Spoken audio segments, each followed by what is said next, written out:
പ്രിയപ്പെട്ട സുഹൃത്തുക്കളെ, ഞാനിപ്പോൾ എത്തിയിരിക്കുന്നത് ആലപ്പുഴ ജില്ലയിലെ എടത്വ പഞ്ചായത്തിൽ സ്ഥിതി ചെയ്യുന്ന കേരള ഗവൺമെന്റിന്റെ ഉടമസ്ഥതയിലുള്ള ഇന്റഗ്രേറ്റഡ് ഫിഷ് ഫാമിലാണ്. ദീർഘകാലത്തെ ഒരു ചരിത്രമുള്ള ഒരു സ്ഥാപനമാണ് ഇത്. ഇതിന്റെ ചരിത്രവും ഇതിന്റെ പ്രവർത്തനത്തെയും കുറിച്ച് ഇതിന്റെ ഏറ്റവും പ്രധാനപ്പെട്ട ഉത്തരവാദിത്വത്തോട് സംസാരിക്കാൻ സാധിക്കുന്ന ഓഫീസറുമായിട്ട് നമുക്ക് സംസാരിക്കാം. സാറേ മൈക്കുന്നത്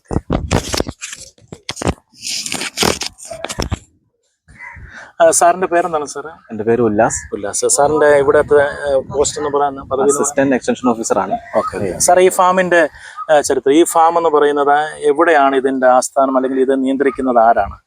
പത്തനംതിട്ട ജില്ലയിൽ തിരുവല്ലയിലെ കവിയൂര് ഉള്ള പോളച്ചിറ ഫാമാണ്. നാഷണൽ ഫിഷ് ഫാം എന്നാണ് നമ്മുടെ ഓഫീസിന്റെ പേര്. അതിന് 3 ഹാച്ചറികളുണ്ട്. പോളച്ചിറയിൽ തന്നെ ഒരെണ്ണം, അതിന് തൊട്ടടുത്ത് ഐരാറ്റ് ഒരു ഫാമുണ്ട്. അതുകൂടാതെ പ്രധാന മത്സ്യ ഉത്പാദന കേന്ദ്രം എന്ന് പറയുന്നത് ഈ എടത്വ പഞ്ചായത്തിലെ 10ാം വാർഡിലുള്ള ഇന്റഗ്രേറ്റഡ് ഫിഷ് ഫാമാണ്. ഇപ്പൊ നമ്മൾ ഇവിടെ വന്നത് ചില ആളുകൾ പറഞ്ഞു ഇവിടെ മീനുകളെ പിടിച്ച് അതിന്റെ എന്തോ ഒരു പ്രത്യേകമായിട്ടുള്ള പ്രവർത്തനം നടക്കുന്നുണ്ടെന്ന് പറഞ്ഞതിന്റെ അടിസ്ഥാനത്തിലാണ് സത്യത്തിൽ ഇവിടെ വന്നത്. ഇപ്പൊ നമ്മൾ വന്നപ്പം തന്നെ ഇവിടെ കണ്ടു, സാർ ഇവിടെ നിൽക്കുന്നത് കണ്ട്. എന്താണ് ഇപ്പോൾ ഇവർ ഈ കാര്യത്തിൽ ചെയ്തുകൊണ്ടിരിക്കുന്നത്? എന്താണ് ഇപ്പോൾ ഇവര്? ഇപ്പൊ നമ്മൾ മഴ തുടങ്ങുന്ന സമയത്ത് നമ്മൾ ഇതിന്റെ മത്സ്യ വിത്തുൽപാദന പ്രവർത്തനങ്ങൾ ആരംഭിക്കുകയാണ്. അപ്പൊ അതിന് വേണ്ടിയിട്ടുള്ള വിത്ത് എടുക്കുന്നതിനുള്ള ബ്രൂഡ് മത്സ്യങ്ങളെ നമ്മൾ കുളത്തിൽ നിന്ന് പിടിച്ചെടുത്തോണ്ടിരിക്കുകയാണ്. കൂടാതെ നമുക്ക് ആളുണ്ട് 75 സെന്റ് വീതമുള്ള 6 കുളങ്ങളുണ്ട്. ഈ കുളങ്ങളിൽ ഓരോന്നിലും കാർപ്പ് മത്സ്യങ്ങളാണ്. കട്ട്ല, രോഹു, മൃഗാള്, സൈപ്പർനസ്, ഗ്രാസ് കാർപ്പ്, ഇത്രയും ഇനങ്ങളിലുള്ള കാർപ്പ് മത്സ്യങ്ങളാണ് നമ്മൾ ഇതിനകത്ത് സ്റ്റോക്ക് ചെയ്തിരിക്കുന്നത്. അതിന്റെ ബ്രൂഡ് മത്സ്യങ്ങളെ പിടിച്ചെടുക്കുകയാണ്. ഇന്ന് വൈകുന്നേരം നമുക്ക് അവയെ ഇഞ്ചെക്ട് ചെയ്ത് ഹോർമോൺ ഇഞ്ചക്ഷൻ ചെയ്ത് ഇൻഡ്യൂസ്ഡ് ബ്രീഡിങ് ചെയ്യാനായിട്ടുള്ള അതിനു വേണ്ടിയിട്ടുള്ള തയ്യാറെടുപ്പിലാണ്.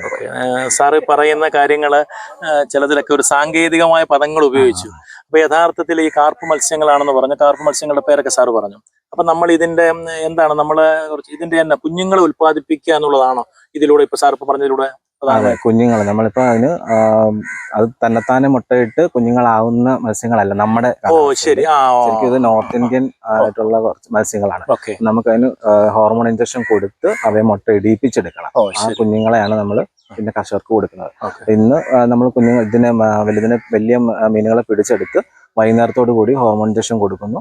നാളെ രാവിലെ ഒക്കെ ആകുമ്പോഴത്തേക്കും അതിന്റെ മുട്ട ഇടുന്ന ഇതാവും. അതിനുശേഷം 5ാമത്തെ ദിവസം ആകുമ്പം ഈ മുട്ടയെല്ലാം വിരിഞ്ഞ് നമുക്ക് അതിനെ സിമന്റ് ടാങ്കിലേക്ക്, നഴ്സറി ടാങ്ക് എന്ന് പറയും നമ്മൾ, സിമന്റ് ടാങ്കിലേക്ക് മാറ്റാനായിട്ടുള്ള ഒരു പ്രായത്തിലേക്ക് എത്തും 5ാമത്തെ ദിവസം. അപ്പൊ നമ്മൾ പിടിക്കുന്ന കുഞ്ഞുങ്ങളെ ഈ പറയുന്ന പ്രോസസ്സിലൂടെ കടത്തിവിട്ട് കുഞ്ഞുങ്ങളെ നമ്മൾ വലിയ ടാങ്കിലേക്ക് മാറ്റുക എന്നുള്ളതാണ് ഇപ്പൊ നമ്മൾ ഈ അടുത്ത ദിവസങ്ങളിൽ ചെയ്യുന്ന പരിപാടി. ഓക്കെ. ഞാനൊരു കാര്യം കൂടെ സാറേ ചോദിച്ചോട്ടെ. നമ്മളിപ്പോ ഇവിടെ കുഞ്ഞുങ്ങളെ ഉത്പാദിപ്പിക്കുന്നു എന്ന് പറഞ്ഞു. ഈ കുഞ്ഞുങ്ങളെ ഉത്പാദിപ്പിച്ചാൽ ഈ കുഞ്ഞുങ്ങളെ അതിനുശേഷം ഈ കുഞ്ഞുങ്ങളെ ആര് കൊണ്ടുപോകുന്നു, അല്ലെങ്കിൽ ഇത് എന്ത് ചെയ്യുന്നു ഈ കുഞ്ഞുങ്ങളെ? നമ്മള് നഴ്സറിയിൽ ഉള്ള ഒരു വളർച്ച എന്ന് പറഞ്ഞ ഒരു 45 ദിവസം വരെ നമ്മൾ നഴ്സറിയിലാണ് നമ്മൾ തീറ്റ കൊടുത്ത് വളർത്തുന്നത്. ആ ഒരു സമയം കൊണ്ട് അത് വിൽക്കാനുള്ള വലിപ്പത്തിലേക്ക് എത്തിയിട്ടുണ്ടാവും. ഒരു 4 സെന്റിമീറ്റർ ആ ഒരു വലിപ്പത്തിൽ എത്തിയിട്ടുണ്ടാവും. അതിനുശേഷം നമ്മൾ കർഷകർക്ക് നേരിട്ട് ഇവിടെ വന്ന് വാങ്ങിക്കുന്നവരും ഉണ്ട്. അല്ലാതെ നമ്മുടെ ഈ സർക്കാരിന്റെ സ്കീമുകൾ, ജനകീയ മത്സ്യകൃഷി പോലുള്ള പദ്ധതികളിലേക്ക്, സർക്കാരിന്റെ സ്കീമുകളിലേക്ക് നേരിട്ടെടുക്കുന്നതും ഉണ്ട്. 2 രീതിയിലും നമുക്ക് പോകുന്നുണ്ട്. നമ്മള് ഇപ്പോഴേ ഇതിന്റെ അകത്ത് നമ്മളെ കുഞ്ഞുങ്ങൾ ഉത്പാദിപ്പിക്കാൻ വേണ്ടി ഏകദേശം എത്ര മത്സ്യങ്ങൾ അത്തരത്തിൽ കാണുമെന്നുള്ളതാണ് ഒരഭിപ്രായം? നമുക്ക് ഇപ്പം നിലവിൽ സ്റ്റോക്കുള്ള 950 കിലോയോളം ഈ കാർപ്പ് ഇനങ്ങളിലുള്ള എല്ലാ മത്സ്യങ്ങളും കൂടെ ഉണ്ട് ഇവിടെ സ്റ്റോക്ക് ഉള്ളത്. സാറേ, എന്നെ ഒരു അറിയാൻ പാടില്ലാത്തതുകൊണ്ട് ചോദിക്കുക. അപ്പൊ നമ്മൾ ഈ കുഞ്ഞ് ഇവിടെ കിടക്കുന്ന മത്സ്യങ്ങൾക്കൊക്കെ എന്തും വേണ്ടി വലിപ്പം, എത്ര ഭാരമൊക്കെ ഉള്ള മത്സ്യങ്ങളായിരിക്കും ഈ പറയുന്നത്? 1 കിലോയ്ക്ക് മുകളിലുള്ളതാണ്. 4 കിലോ വരെയൊക്കെ ഉള്ളതിന് നമ്മൾ ബ്രീഡിങ്ങിന് വേണ്ടിയിട്ട് നമ്മൾ എടുക്കുന്നുണ്ട്. 1 കിലോയ്ക്ക് മുകളിൽ വലിപ്പം ഉണ്ടാവണം എന്തായാലും. സാറേ, നമ്മൾ ഈ പറഞ്ഞ പോലെ ഈ കുഞ്ഞുങ്ങളെ നമ്മൾ ഇതുപോലെ വിത്ത് ഉത്പാദിപ്പിക്കുന്നതിന് വേണ്ടി പിടിക്കുന്നു എന്ന് പറഞ്ഞു. അപ്പൊ അതിന് നമ്മൾ ഇഞ്ചക്ഷൻ ഒക്കെ കൊടുത്തതിന് ശേഷം ഒരു പ്രാവശ്യം നമുക്ക് എത്ര കുഞ്ഞുങ്ങളെ വരെ, അല്ലെങ്കിൽ എത്ര മുട്ട വരെ നമുക്ക് കിട്ടാനായിട്ട് സാധ്യതയുണ്ട് ഇതിന്? മുട്ട നമ്മൾ അത് മീനിന്റെ വലിപ്പത്തിന്, ഭാരത്തിനനുസരിച്ചുള്ള കണക്കാണ് നമ്മൾ പറയുന്നത്. 1 കിലോ ഉള്ള കട്ട്ലയൊക്കെ ആണെങ്കിൽ 1 ലക്ഷം മുട്ട വരെ നമുക്ക് അതിൽ നിന്ന് കിട്ടാറുണ്ട്. ഒരു കിലോ ഭാരമുള്ള ഒരു ഇതാണെങ്കിൽ അല്ലെ, ഒരു മത്സ്യമാണെങ്കിൽ അതിൽ നിന്ന് 1 ലക്ഷം മുട്ടകൾ വരെ കിട്ടാറുണ്ട്. അതെല്ലാം കുഞ്ഞുങ്ങളാവണമെന്നില്ല. പക്ഷെ മുട്ടയുടെ കണക്ക് പറയുമ്പോഴത്തേക്കിന് 1 കിലോയിൽ നിന്ന് ഏകദേശം 1 ലക്ഷം ആണ്. നമ്മൾ ഇതിനെ നന്നായിട്ട് സംരക്ഷിക്കുകയാണെങ്കിൽ നമുക്ക് ഏകദേശം എത്ര കുഞ്ഞുങ്ങളെ വരെ നമുക്ക് ഏകദേശം ലഭിക്കാനുള്ള സാധ്യതയുണ്ട്? 80% 90% വരെയൊക്കെ നമുക്ക് കിട്ടും. നല്ല രീതിയിലാണെങ്കിൽ ഏകദേശം നമുക്കത് 100% വിജയമെന്ന് തന്നെ പറയാത്തക്ക തരത്തിലാണ്. വളരെ കുറച്ച് നഷ്ടം വരുന്നുള്ളൂ അല്ലേ? Okay okay okay. അപ്പൊ നമ്മൾ ഇവിടുന്ന് ഇപ്പൊ പിടിക്കുന്ന മീനുകൾ നമ്മൾക്ക് സംഭരിക്കാനായിട്ട് അവിടെ പ്രത്യേകിച്ചുള്ള ക്രമീകരണങ്ങളുണ്ടോ? ഉണ്ട്. അവിടെ നമുക്ക് 2 ബ്രീഡിംഗ് പൂളുകളുണ്ട്. അതിലേക്കാണ് ഇപ്പൊ നമ്മൾ കൊണ്ട് ഇടുന്നത്. അപ്പൊ അവിടെ ഇട്ട് നമ്മൾ വൈകുന്നേരം വരെ അതിന് ഷവർ കൊടുത്തിട്ടാണ് ചെയ്യുന്നത്. ഈ ഒരു സമയത്ത് മഴ തുടങ്ങുന്ന ആ ഒരു സമയത്താണ് അവർക്ക് ബ്രീഡിങ്ങിനുള്ള ഒരു കണ്ടീഷൻ ഉണ്ടാവുക. അതിന് മെയിലിനെ ഫീമെയിലിനെ നമ്മൾ പിടിച്ചെടുക്കുമ്പോൾ നമുക്ക് അറിയാൻ പറ്റും. അങ്ങനെയുള്ള മീനുകളെ മാത്രമേ നമ്മൾ എടുക്കത്തുള്ളൂ. അവർക്ക് ഇഞ്ചക്ഷൻ കൊടുത്ത് ഇടുകയാണ് ചെയ്യുന്നത്. അപ്പൊ ആ സമയത്ത് ഫുള്ള് നമ്മൾ ഈ പൂളിൽ ഈ ഷവർ കൊടുത്തോണ്ടാണ് ഇരിക്കുന്നത്. അവിടെ ചെല്ലുമ്പോഴത്തേക്കും. ഓക്കെ സാറേ, ഒരു കാര്യം കൂടി ചോദിച്ചോട്ടെ. ഞാൻ ഈ നാട്ടുകാരനാണ്. മീൻകുളം എന്ന് കേട്ടിട്ടുണ്ട്. ഇത് സത്യത്തിൽ എത്ര വർഷമായിട്ടുണ്ടാവും ഇത് സ്ഥാപിച്ചിട്ട് തുടങ്ങിയിട്ട്? 1970-ലാണ് കവിയൂര് അത് സ്റ്റാർട്ട് ചെയ്തിട്ടുള്ളത്. അതിനെ പറഞ്ഞല്ലോ, അതിന്റെ 3 ഭാഗങ്ങളാണ്. അതിലൊന്നാണ് ഇത്. അതിലേക്കുള്ള ഏറ്റവും പ്രധാനപ്പെട്ട വിത്തുൽപാദനം നടക്കുന്നത് ഇവിടെയാണ്. 1970 എന്ന് പറയുമ്പോൾ ഏകദേശം ഒരു 55 വർഷത്തിനടുത്താകും അല്ലേ സാറേ? 55 വർഷം പാരമ്പര്യമുള്ള, ഒരുപക്ഷെ എനിക്ക് തോന്നുന്ന നാട്ടിലുള്ള സാധാരണപ്പെട്ട മനുഷ്യർ ഒരുപക്ഷെ അതിനെക്കുറിച്ച് അത്രമാത്രം ശ്രദ്ധിച്ചിട്ടുണ്ടോ എന്ന് എനിക്കറിയില്ല. നൂറ്റാണ്ടിന് മുകളിൽ പാരമ്പര്യമുള്ള വലിയ ഒരു സർക്കാരിന്റെ സംരംഭമാണ്. ഞാൻ ചോദിച്ചിട്ട് ഈ പറയുന്ന ഈ പോണ്ടും കാര്യങ്ങളും എന്ന് പറയുന്നത് ഫിഷറീസ് ഡിപ്പാർട്ട്മെന്റിന്റെ കീഴിലുള്ള ഇതൊരു പ്രധാനപ്പെട്ട ഒരു സംവിധാനമാണോ?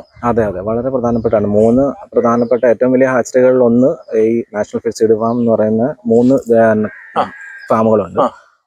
മലമ്പുഴയിലൊന്നുണ്ട്, നെയ്യാറൊന്നുണ്ട്, തിരുവല്ലയിലൊരെണ്ണം. ഇതെല്ലാം അത് 1985-ലാണ് ഈ നാഷണൽ ഫിഷ് സീഡ് ഫാം എന്നുള്ള ലെവലിലേക്ക് അപ്ഗ്രേഡ് ചെയ്തത്. ശരി. അങ്ങനെ പ്രധാനപ്പെട്ട ഫാമുകളിൽ ഒന്നാണ്. നമുക്കേതായാലും സാർ നമുക്കിതിന്റെ ആ കുഞ്ഞുങ്ങളെ അതിന്റെ പ്രോസസ് നടക്കുന്ന ആ ഒരു സ്ഥലത്തേക്ക് നമുക്ക് നീങ്ങാം. ഈ ഇന്റഗ്രേറ്റഡ് ഫിഷ് ഫാമിന്റെ പ്രധാനപ്പെട്ട ഓഫീസ് കാര്യങ്ങളൊക്കെ പ്രവർത്തിക്കുന്നത് ഈ ബിൽഡിങ്ങുകളിലാണ്. ഇതിന്റെ മുൻവശത്തായിട്ട് വളരെ വിപുലമായ തോതിൽ ഇതിന്റെ കുഞ്ഞുങ്ങളെ ഉൽപ്പാദിപ്പിക്കാൻ വേണ്ടുന്ന ഹാച്ചറി സംവിധാനങ്ങളൊക്കെ ഉണ്ട്. അവിടെയാണ് നമ്മുടെ ബഹുമാനപ്പെട്ട ഉല്ലാസ് സാർ പറഞ്ഞത്, ഇവിടെയാണ് നമ്മൾ അതിന്റെ പ്രധാനപ്പെട്ട മീനുകളെ പിടിച്ചതിന് ശേഷം ഇഞ്ചക്ട് ചെയ്ത് കുഞ്ഞുങ്ങളെ ആക്കുന്ന പ്രോസസ്സ് നടക്കുന്നത് ഈ പറയുന്നത്. സാറേ, ഇതാണോ നമ്മൾ ഉദ്ദേശിച്ചത്? അതെ. ഓക്കെ. വളരെ വിപുലമായ സൗകര്യങ്ങളാണ്. നമ്മൾ പലപ്പോഴും ശ്രദ്ധിക്കാത്ത ഒരു കാര്യമാണ്. കേരള ഗവൺമെന്റിന്റെ ഉടമസ്ഥതയിൽ വളരെ ഗൗരവതരമായ പ്രാധാന്യത്തോടു കൂടിയാണ് ഈ പറയുന്ന ഇന്റഗ്രേറ്റഡ് ഫിഷ് ഫാം എന്ന് പറയുന്ന തിരുവല്ല പോളച്ചിറയിലുള്ള ഫാമിന്റെ അനക്സറായിട്ട് അതിന്റെ ഒരു കുഞ്ഞുങ്ങളെ ഉൽപ്പാദിപ്പിക്കുന്ന ഒരു കേന്ദ്രം. ആ കേന്ദ്രത്തിലാണ് നമ്മൾ ഇപ്പോൾ. സാർ അതിന്റെ വിശദാംശങ്ങൾ ഇപ്പം പറയും. സാറേ, ഇത് ഇപ്പോൾ ഈ മഴ പോലൊക്കെ പെയ്ത് ഇതെന്താണ് ഇങ്ങനെ ചെയ്തുകൊണ്ടിരിക്കുന്നത്? ഇതിപ്പോൾ നമ്മൾ കുളത്തിൽ നിന്ന് പിടിച്ചെടുത്ത ബ്രോഡ് മത്സ്യങ്ങളാണ്. അപ്പോൾ ഇതിന് വൈകുന്നേരം ഇഞ്ചക്ഷൻ കൊടുക്കുന്നത്. അതുവരെ നമ്മൾ ഈ ഷവർ ഇങ്ങനെ കൊടുത്തുകൊണ്ടിരിക്കുക. അത് മഴയുടെ ഒരു പ്രതീതി അവർക്ക് ഉണ്ടാവാൻ വേണ്ടിയിട്ട് ചെയ്യുന്ന ഒരു പ്രോസസ്സാണ്. എന്ന് വെച്ചാൽ ഇത് തന്നെ മുട്ടയിടുന്നത് അങ്ങനെ എന്താണ് നമ്മൾ ഉദ്ദേശിക്കുന്നത്? ഇന്ന് വൈകുന്നേരം ഇഞ്ചക്ഷൻ കൊടുത്ത് നാളെ അവർ മുട്ടയിടും. അപ്പൊ അതുവരെ നമ്മൾ ഇതേപോലെ ഷവർ കൊടുത്തോണ്ടിരിക്കും. ഇതില് ഓക്സിജൻ നല്ലപോലെ വെള്ളത്തിലാവുകയും വേണം. ഇപ്പൊ മഴ ഉണ്ടെന്നുള്ളൊരു തോന്നലും അവർക്ക് ആണ്. ആ ഒരു കണ്ടീഷനിലാണ് അവർ മുട്ടയിടുന്നത്. അതിന് വേണ്ടിയിട്ടുള്ള ആ ഒരു കാലാവസ്ഥ ഒന്ന് എത്തിക്കെടുക്കാൻ. അപ്പൊ ഇന്ന് വൈകിട്ട് 5 മണിയാകുമ്പോഴത്തേക്ക് നമ്മൾ ഇതിന്റെ ഇഞ്ചക്ഷൻ നൽകി കഴിഞ്ഞാൽ ഇതിന്റെ കുഞ്ഞുങ്ങള് എത്ര സമയത്തിനുള്ളിൽ മുട്ട മൊത്തം പുറത്തു വരും? നാളെ രാവിലെ കൊണ്ട് ഒരു 4 മണി 5 മണി സമയം കൊണ്ട് മുഴുവൻ മുട്ടയും കിട്ടും രാവിലെ. അപ്പൊ ആ സമയം അതിനുശേഷം ഈ കുഞ്ഞുങ്ങളെ ഇതിന്റെ ഈ പറയുന്ന പ്രധാനപ്പെട്ട മീനുകൾ ഇതിന്റെ അകത്ത് ഉണ്ടാകുമോ? അതുവരെ ഉണ്ടാവും. മുട്ട ഇട്ട് കഴിഞ്ഞാൽ അത് മുട്ടയെല്ലാം നമ്മൾ ഇതിലേക്ക് വന്ന് കളക്ട് ആവുകയാണ്. ഇത് കളക്ഷൻ പിറ്റ് എന്നാണ് പറയാ. ഇവിടെ ഇതിൽ വന്ന് കളക്ട് ആവും. ഇവിടുന്ന് നമ്മൾ അതിനെ ശേഖരിച്ചിട്ട് അത് ഇൻക്യുബേഷൻ പൂൾ എന്നാണ് പറയുന്നത്. അപ്പൊ ആ പൂളിലേക്ക് നമ്മൾ മുട്ടയെ മാറ്റി. അപ്പൊ ഇവിടെ നിന്നുള്ളതിനെ ഇതിലേക്ക് വന്നതിന് ശേഷം ഇങ്ങേക്ക് മാറുകയാണ്. ഇതിലേക്ക് മാറും. അപ്പൊ ഇതിനകത്ത് എത്ര ദിവസം കിടക്കും? ഇതിനകത്ത് 4 ദിവസം കിടക്കും. 4 ദിവസം കിടക്കും. ഇതില് ഫുൾ ടൈം ഇത് സർക്കുലേഷനിലായിരിക്കും വെള്ളം. ഇതേ വെള്ളം ഇങ്ങനെ വന്ന് സർക്കുലേഷൻ ഇങ്ങനെ അത് സെറ്റിൽ ആവാതിരിക്കാൻ വേണ്ടിയിട്ട് മുട്ട സെറ്റിൽ അടിയിൽ വന്ന് അടിഞ്ഞു പോയി കഴിഞ്ഞാൽ ചീത്തയായി പോകും. അത് ഫുള്ളൊന്ന് ഒഴുകി നടക്കുന്ന ആ ഒരു ഇതിൽ വരാൻ വേണ്ടിയിട്ട് അത് എപ്പോഴും സർക്കുലേഷൻ ഉണ്ടാവും. വെള്ളം ഇങ്ങനെ കറങ്ങിക്കൊണ്ടേയിരിക്കും. ഓവർഫ്ലോ അത് അതിനുള്ളിലൂടെ പുറത്തേക്ക് പോവുകയും ചെയ്യും. ആ ഒരു ലെവലിൽ വെള്ളം എപ്പോഴും ഇതിലൂടെ നിൽക്കും.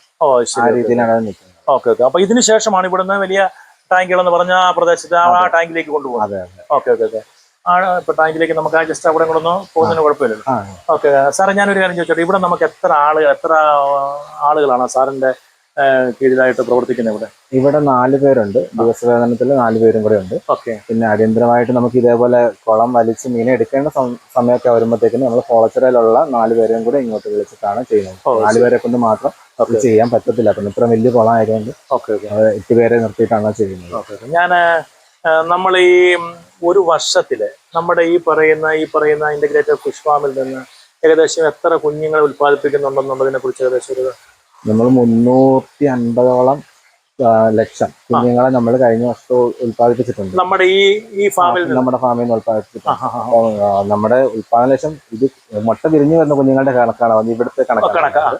നമുക്ക് 65 ലക്ഷം കുഞ്ഞുങ്ങളെ വിൽക്കണം എന്നുള്ളതായിരുന്നു നമ്മുടെ കഴിഞ്ഞ വർഷത്തെ ടാർഗറ്റ് പറഞ്ഞത്. അതായത് വലിയ കുഞ്ഞുങ്ങളെ കർഷകർക്ക് കൊടുക്കുന്ന കുഞ്ഞുങ്ങളെ ഏകദേശം എത്ര ദിവസം പ്രായമാകുന്ന കുഞ്ഞുങ്ങളെ കൊടുക്കുന്നത്? 45 ദിവസം കഴിയണം. സാർ എത്ര കുഞ്ഞുങ്ങൾ ഒരിക്കൽ കൂടി ഒന്ന് പറഞ്ഞ സാർ, എത്ര അതിശയം തോന്നുന്നു. 65 ലക്ഷമായിരുന്നു നമ്മുടെ ടാർഗറ്റ്. കഴിഞ്ഞ സാമ്പത്തിക വർഷം നമ്മൾ നേടിയെടുത്തു, അച്ചീവ് ചെയ്തു. ഓക്കെ. നമ്മളെ സുഹൃത്തുക്കളെ, ഇത് നമ്മള് നിസ്സാരമായിട്ടൊന്നും ചിന്തിക്കേണ്ട കാര്യമല്ല. കേരള ഗവൺമെന്റ് ഫിഷറീസ് ഡിപ്പാർട്ട്മെന്റുമായി ബന്ധപ്പെട്ട് മത്സ്യമേഖലയ്ക്ക് കൊടുക്കുന്ന ഒരു പ്രാധാന്യം പ്രധാനമായിട്ട് നമുക്ക് മനസ്സിലാകത്തക്ക തരത്തിലുള്ള ഒരു പ്രവർത്തനമാണ്. കഴിഞ്ഞ വർഷം കർഷകർക്ക് 65 ലക്ഷത്തോളം മത്സ്യക്കുഞ്ഞുങ്ങളെ നൽകുക എന്ന ഒരു ലക്ഷ്യത്തോടു കൂടിയാണ് സത്യത്തിലെ ഫിഷറീസ് ഡിപ്പാർട്ട്മെന്റ് ഇതുമായി ബന്ധപ്പെട്ട് പ്രവർത്തിച്ചുകൊണ്ടിരുന്നത്. ആ പറയുന്ന ടാർഗറ്റ് കൃത്യമായിട്ട് അച്ചീവ് ചെയ്യാനായിട്ട് സാധിച്ചു എന്ന് പറഞ്ഞാൽ വളരെ എഫിഷ്യന്റ് ആയിട്ട് ഈ പറയുന്ന ഇന്റഗ്രേറ്റഡ് ഫിഷ് ഫാം പ്രവർത്തിക്കുന്നുണ്ട് എന്നുള്ളതാണ് അത് നമുക്ക് തരുന്ന ഏറ്റവും പ്രധാനപ്പെട്ട സന്ദേശം. അപ്പൊ ഇത്തരത്തിലുള്ള സ്ഥാപനങ്ങൾ ഗവൺമെന്റിന്റെ ഉടമസ്ഥതയിൽ കേരളത്തിലെ പല സ്ഥലങ്ങളിലായി പ്രവർത്തിക്കുന്നുണ്ടെന്നുള്ള ഒരു തിരിച്ചറിവ്, ഞാൻ ഈ നാട്ടുകാരനാണെങ്കിൽ ഒരുപക്ഷെ ഈ സ്ഥാപനത്തിലേക്ക് ഇത്രയും ഗൗരവതരമായിട്ടുള്ള ഒരു കാര്യമാണ് ഇത് ചെയ്യുന്നെന്നുള്ളതിനെ കുറിച്ച് യഥാർത്ഥത്തിലുള്ള ഒരു ധാരണ ഉണ്ടായത് എനിക്ക് സത്യത്തിലൂടെ വന്നതിന് ശേഷമാണ്. ഏതായാലും നമുക്ക് അതിന്റെ വലിയ ആ ടാങ്ക് കൂടി കണ്ടതിന് ശേഷം നമുക്ക് ഇവിടെ നിന്ന് നമുക്ക് യാത്രയാകാം. സാറേ, നമ്മള് അവിടെ നിന്ന് കുഞ്ഞുങ്ങളായതിനു ശേഷം 5 ദിവസം പ്രായമുള്ള കുഞ്ഞുങ്ങളെയാണ് അപ്പൊ ഈ ടാങ്കുകളിലാണ്. അതെ, നമുക്കിവിടെ 5 സിമെന്റ് ടാങ്കുകളുണ്ട്. എല്ലാം കൂടെ 14 സെന്റ് ഏരിയ ആണ് ഇതിന് വരുന്നത്. അപ്പൊ ഒരു സെന്റിൽ 1 ലക്ഷം എന്ന രീതിയിൽ 14 ലക്ഷം നമ്മൾ ഇവിടെ തന്നെ സ്റ്റോക്ക് ചെയ്യാറുണ്ട്. 14 ലക്ഷം കുഞ്ഞുങ്ങൾ. സെന്റിന് 1 ലക്ഷം എന്നുള്ള കണക്കിലാണ്. എയറേഷനും കൂടെ നമുക്ക് ഉണ്ട്. അതുകൊണ്ട് സെന്റിന് 1 ലക്ഷം എന്നുള്ള കണക്കിൽ നമുക്ക് കുഞ്ഞുങ്ങളെ സ്റ്റോക്ക് ചെയ്യാം. 45 ദിവസം വരെ നമ്മൾ ഇവിടെ വളർത്തിയതിനു ശേഷം 45 ദിവസം അതിനുശേഷം വിൽക്കാനായിട്ടുള്ള സൈസ് എത്തും. അപ്പോഴേക്കും നമുക്ക് അതിനെ ഇവിടെ നിന്ന് നമുക്ക് സെയിൽ ചെയ്യുന്നില്ല. സെയിൽ ഡയറക്റ്റ് വരുന്നത് അവിടെ നിന്ന്. ഇപ്പൊ നമ്മുടെ ഈ ടാങ്കുകളുടെ കപ്പാസിറ്റി എന്ന് പറഞ്ഞാൽ എത്ര ലക്ഷം ലിറ്റർ വെള്ളം കൊള്ളുന്ന ടാങ്കുകളായിരിക്കും ഇത്? ഏകദേശം വലിയ സൈസ് കാണുന്നോണ്ട് ചോദിച്ചാണ്. വലിയ സൈസ് നമ്മൾ 1 മീറ്റർ വരെ നമ്മൾ വെള്ളം ഇതിനകത്ത് ഇടാറുള്ളൂ. ഈ സൈസ് ഇത്ര ഉണ്ടെങ്കിൽ നമ്മൾ വെള്ളം 1 മീറ്റർ വരെ നമ്മൾ വെള്ളം ഇടാറുള്ളൂ. ആ രീതിയിൽ ടോട്ടല് 14 സെന്റ് ആ ഏരിയ കണക്കിനാണ് നമ്മൾ ഇത് ഈ പറയുന്ന 5 ടാങ്കുകളോട് കൂടി 14 സെന്റോളം. 14 സെന്റ്. ഓ ശരി. ഓക്കെ. പ്രിയപ്പെട്ട സുഹൃത്തുക്കളെ, ഇത് നമ്മള് വളരെ വളരെ ഒരു പ്രോത്സാഹനം നമുക്ക് തരുന്ന ഒരു കാര്യമാണ്. ഇത് 15 സെന്റോളം വലുപ്പത്തിലുള്ള 5 ടാങ്കുകളാണ്. ഈ ടാങ്കുകളിലാണ് 14 ലക്ഷത്തോളം കുഞ്ഞുങ്ങളെയാണ് ഇവിടെ 45 ദിവസം വരെയും വളർത്തുന്നത്. അത് അത്രയും വളർച്ചയെത്തിയ കുഞ്ഞുങ്ങളെയാണ് സർക്കാർ വിവിധ പദ്ധതികളിലൂടെ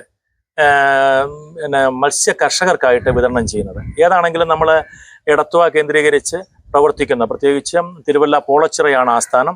പോളച്ചിറ ആസ്ഥാനമായുള്ള ഇന്റഗ്രേറ്റഡ് ഫിഷ് ഫാമിന്റെ എടത്വ മങ്കോട്ടച്ചിറ കേന്ദ്രീകരിച്ച് പ്രവർത്തിക്കുന്ന ഈ ഫിഷ് ഫാമിന്റെ വിശദാംശങ്ങൾ ഞങ്ങളുമായിട്ട് പങ്കുവയ്ക്കാനായിട്ട് മനസ്സ് കാണിച്ച ഇതിന്റെ ഏറ്റവും ഉത്തരവാദിത്തപ്പെട്ട ഓഫീസർ പ്രിയപ്പെട്ട ഉല്ലാസ് സാറിന് ഏറ്റവും നന്ദി.